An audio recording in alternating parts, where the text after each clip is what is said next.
Salut à toutes et à tous, bienvenue dans cette présentation du Rallye de France-Alsace 2013. Loeb face à Ogier, les deux Sébastien.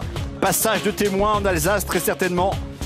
Nonup, le champion du monde, ça sera tout simplement son dernier rallye, Sébastien Loeb. Pour Sébastien Ogier, lui, il lui manque un petit point pour devenir champion du monde pour la première fois de sa carrière.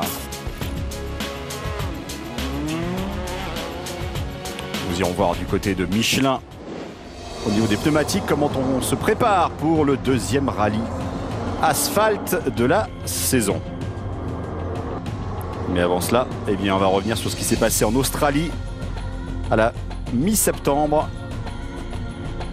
Sébastien Ogier qui avait besoin de 9 petits points d'avance sur Thierry Neuville pour être sacré champion du monde en Australie.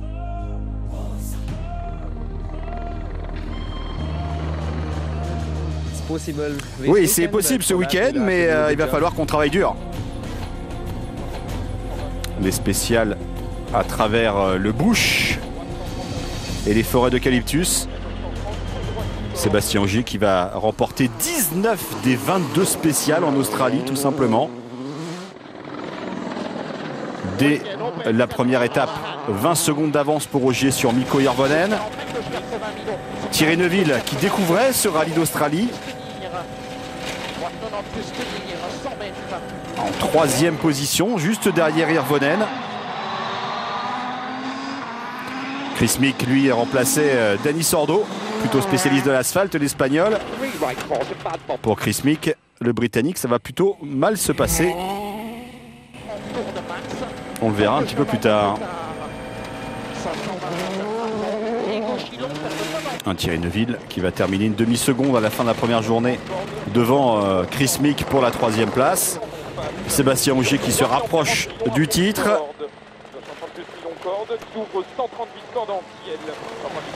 Il va remporter toutes les spéciales du samedi. Le gars pensait au volant de cette Polo Air. Thierry Neuville et Chris Mick toujours à la lutte pour le podium.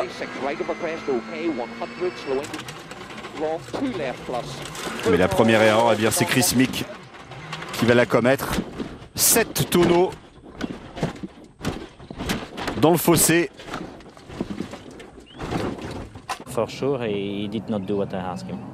C'est sûr qu'il n'a pas vraiment réalisé ce qu'on espérait de lui.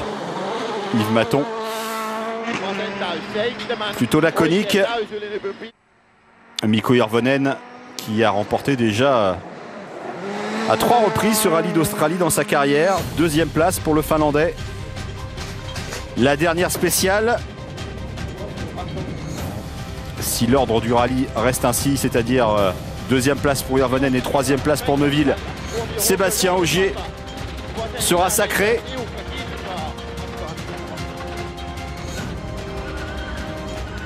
Malheureusement, Mikko Hirvonen va tout simplement être victime d'une crevaison et le pire scénario dans le clan Volkswagen est en train de se réaliser. Mikko Hirvonen laisse la deuxième place du classement général à Thierry Neuville, le seul scénario qui prive Sébastien Ogier du titre mondial. On lui apprend à l'arrivée, néanmoins il remporte ce rallye d'Australie largement. Incroyable ce scénario dans la dernière spéciale. Vous êtes privé du titre mondial pour un petit point. On a fait le boulot, c'est vrai. On pensait que c'était bon, mais bon.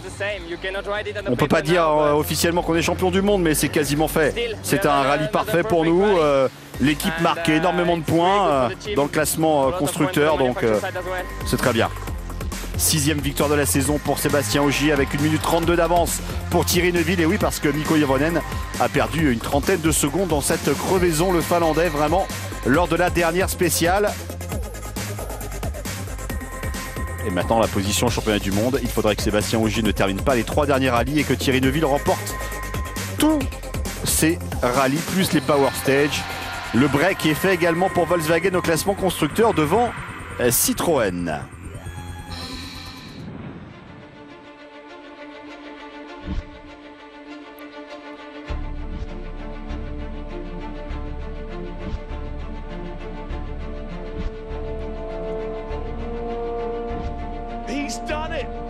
Sébastien Ogier. Ouais, il faut rester calme, c'est juste la première spéciale. Sébastien Ogier qui remportait la première spéciale du rallye de Monte-Carlo. C'était au mois de janvier. Un petit point, c'est ce qui le sépare de cette première couronne mondiale pour succéder aux 9 sacres de Sébastien Loeb.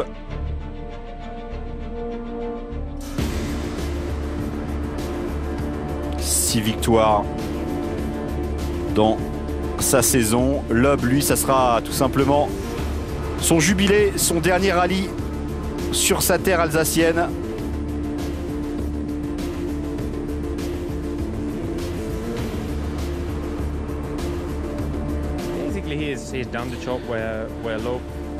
Sébastien Ogier a tout simplement pris le relais de Sébastien Loeb en termes de talent. Il est impressionnant. C'est vraiment impressionnant ce qu'il a fait cette année.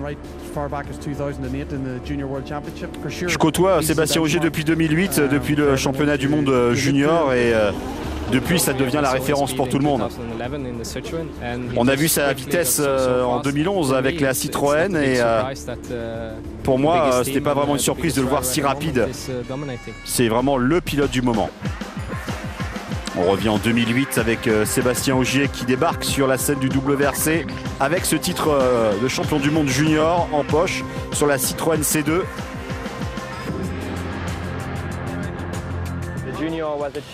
Le championnat du monde junior, c'était la possibilité de participer à toutes les compétitions du championnat du monde et d'intégrer une grosse équipe comme Citroën qui dominait le championnat à l'époque. C'était une énorme opportunité. Il fallait que je la saisisse et j'ai remporté le championnat dès la première saison. Sinon, je ne pense pas avoir pu avoir une autre chance. En 2008, donc le titre junior. En 2009, il récupère un siège dans la Citroën C4 WRC Junior. Une année d'apprentissage pour Sébastien Ogier en 2009.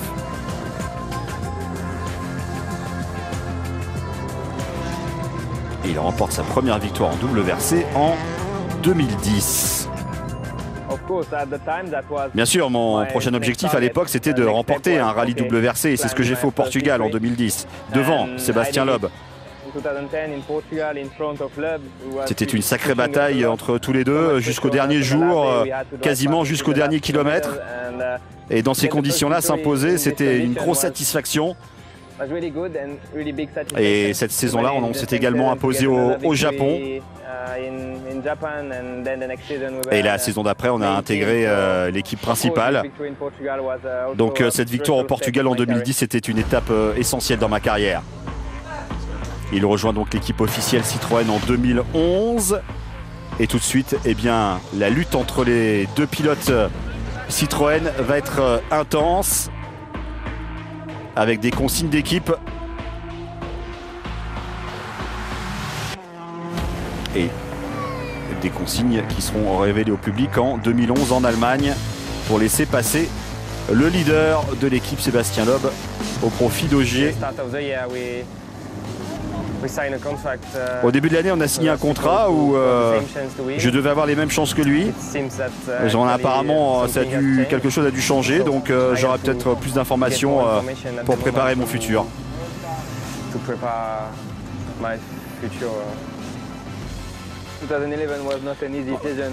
Il n'était pas une décision facile en 2011 de quitter Citroën.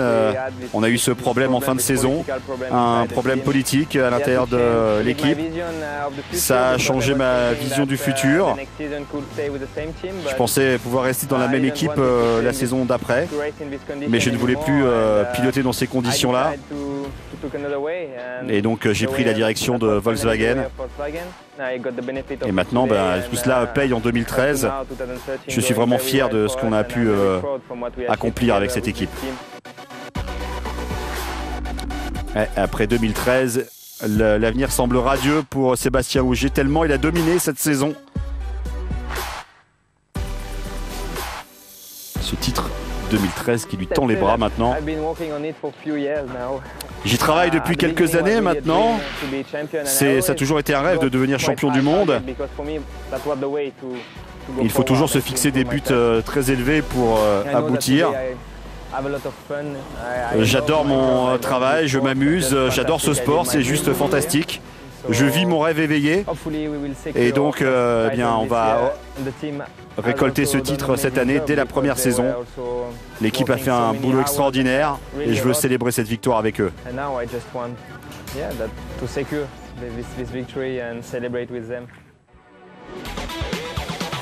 La présentation de ce fameux rallye d'Alsace, rallye de France, 11e manche du championnat du monde, la dernière apparition de Sébastien Loeb, le nonuple tenant du titre, s'il vous plaît.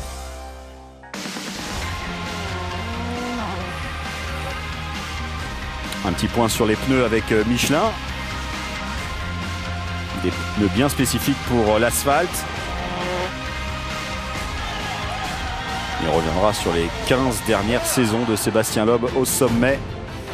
Un point sur le calendrier, donc 11e manche du championnat du monde, le rallye de France-Alsace, à partir de jeudi, sur les antennes du groupe Canal.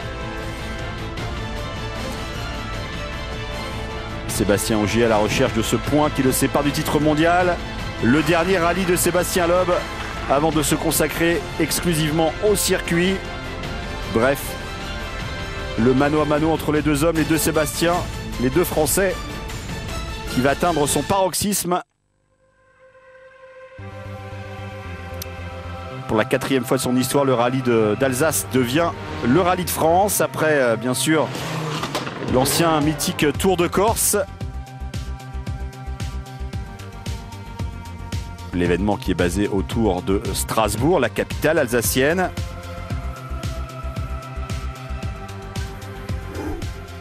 Nous sommes bien sûr dans le nord-est de la France.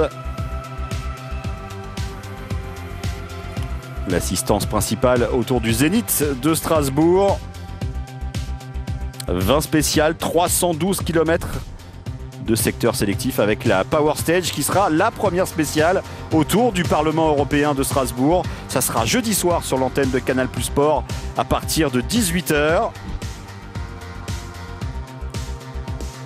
6 spéciales vendredi, notamment la plus longue, celle du Pays d'Ormont dans les Vosges. Spéciale raccourcie d'une dizaine de kilomètres par rapport à l'an passé. La journée la plus chargée, c'est celle du samedi en termes de kilométrage, en tout cas, notamment la magnifique spéciale de la vallée de Münster. Et puis le dimanche, le vignoble de Clébourg. Et puis le final dans la ville natale de Sébastien Loeb, Haguenau, pour les 17e et 20e et dernière spéciale pour un circuit en ville.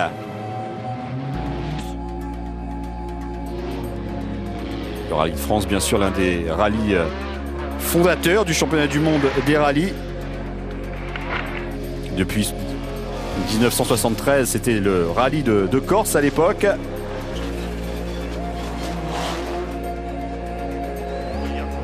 En 2008, le rallye de Corse quitte le giron du WRC. La Fédération française du sport automobile en 2010 décide de s'installer en Alsace pour ce rallye de France. Avec un succès immédiat. Avec un tracé qui ressemble étrangement au rallye d'Allemagne à travers les vignes notamment. Et puis les changements de conditions météo au début de l'automne. Très piégeuse, c'est spécial sur asphalte. Oui, la météo a été très difficile les dernières années ici et je pense que à ce moment de l'année, c'est le risque. La pluie peut être un gros facteur et notamment la boue qui peut changer les cordes. Vous avez un petit peu tout type de spéciales, des spéciales très larges sur des grosses routes, parfois des choses un petit peu plus étriquées avec un petit peu de gravillon. Et sur l'asphalte noir, ça peut être très glissant. Mais il y a beaucoup de débris, beaucoup de gravier sur l'asphalte sur la rallye de France, et ce qui rend ce rallye très difficile. Il y a pas mal d'adhérence sur l'asphalte. Le problème, c'est que dès qu'il pleut, ça devient très compliqué de garder l'adhérence sur ces spéciales. Et bien sûr, tous les regards seront braqués sur le local Sébastien Loeb. Va-t-il s'imposer pour sa dernière sortie ou Ogier voudra-t-il parachever son titre mondial? C'est sûr que pour tout le monde, c'est sympa de participer à son rallye national. Je pense que je serai pas mal supporté. Il y aura une grande atmosphère, bien sûr. Et on était rapide en Allemagne avant cette erreur de pilotage de ma part. Il va falloir juste que je réalise un bon travail sur moi-même.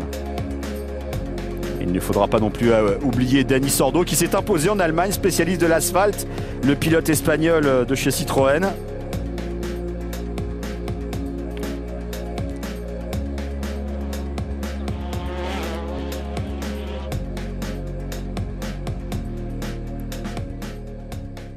Allez, on va parler technique maintenant avec les pneumatiques. Le Bush australien. Le revêtement qui change diamétralement de celui de l'Alsace, c'est l'asphalte plus classique.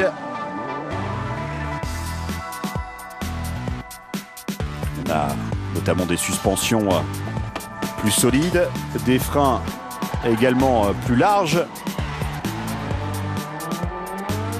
et des pneus asphalte là aussi qui seront de sortie chez Michelin.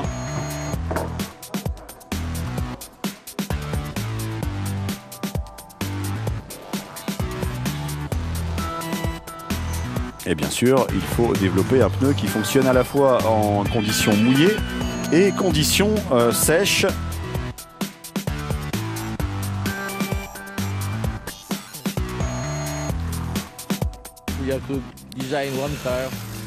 Nous avons dû dessiner un pneu qui fonctionne à la fois en conditions sèches et mouillées. Et on n'a qu'un seul type de sculpture de pneus. Avec bien sûr une évacuation d'eau maximale. Et en conditions mouillées, la surface devient très dure.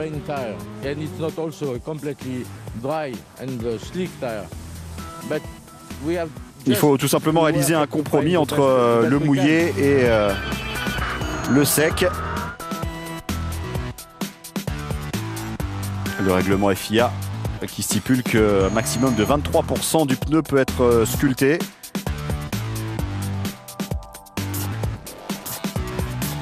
Et bien sûr, des encoches qui servent à faire évacuer l'eau. Le choix des pneus, conditions.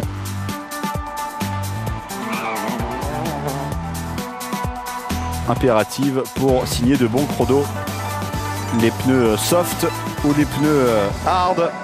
On l'avait vu l'an passé notamment, qui avait eu leur importance pour les boucles du matin et de l'après-midi.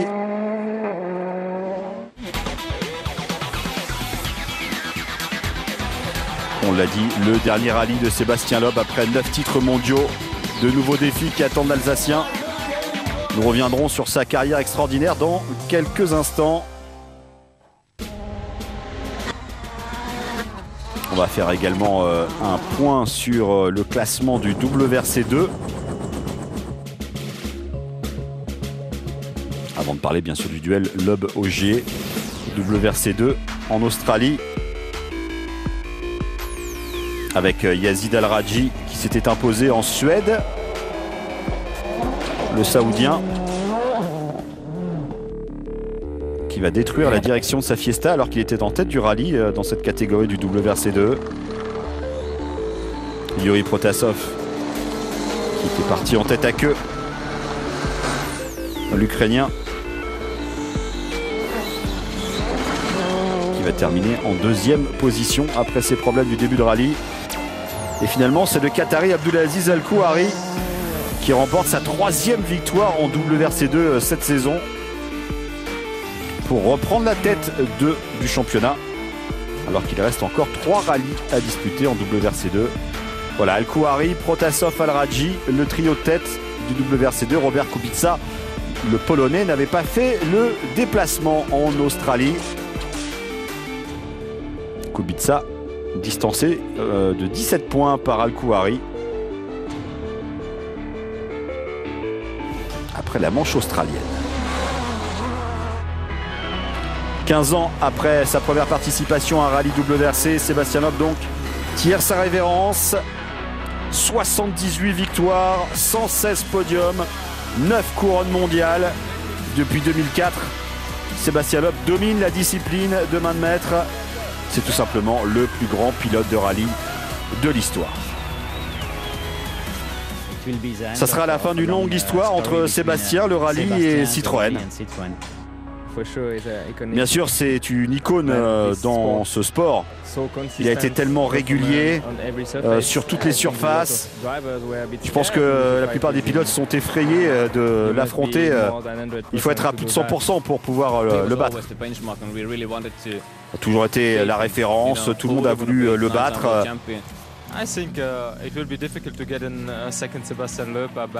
Je pense que ça va être difficile d'avoir un deuxième Sébastien Loeb, parce que c'est tout simplement extraordinaire ce qu'il a réalisé. Né à Haguenau en 1974, il se tourne vers les sports mécaniques simplement à l'âge de 21 ans, puisque, on le rappelle, au départ, il était gymnaste. Il remporte le championnat de France des Citroën Saxo en 98. Il signe chez Citroën pour remporter les championnats du monde junior en 2001, en remportant 5 victoires en 6 participations.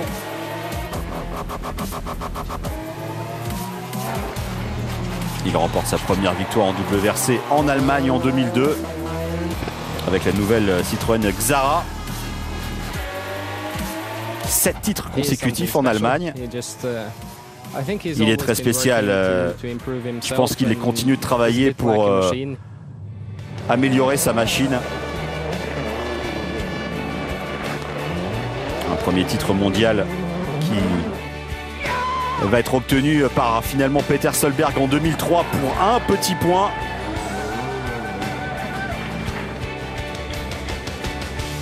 Et en 2004, il remporte son premier sacre mondial. 2005, 2006, il domine tellement la discipline qu'il peut rater les 4 dernières manches de la saison après s'être brisé le bras. Et il devance Marcus Grauman pour un petit point. En 2007, il égale le record de Tommy Mäkinen avec 4 titres consécutifs. La nouvelle Citroën C4.